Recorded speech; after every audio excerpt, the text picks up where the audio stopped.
We have Parliament back next week. Are the Greens any closer in its negotiations with the government on the Housing Future Fund bill?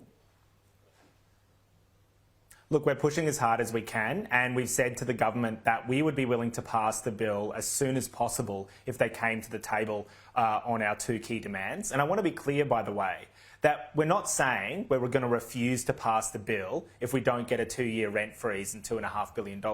What we've said is we'd like to start negotiating.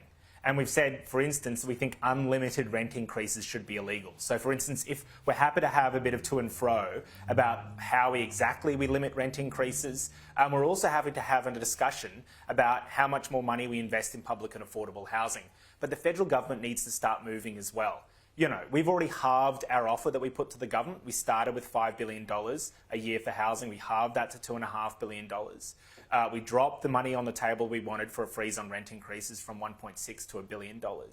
But the reality is the government does need to realise that their proposal at the moment will see the housing crisis get worse, and they need to negotiate responsibly and not doing what the Prime Minister is doing, by the way. He keeps going around basically seeming to suggest it's his way or the highway. And that's not how a Prime Minister of this country should act.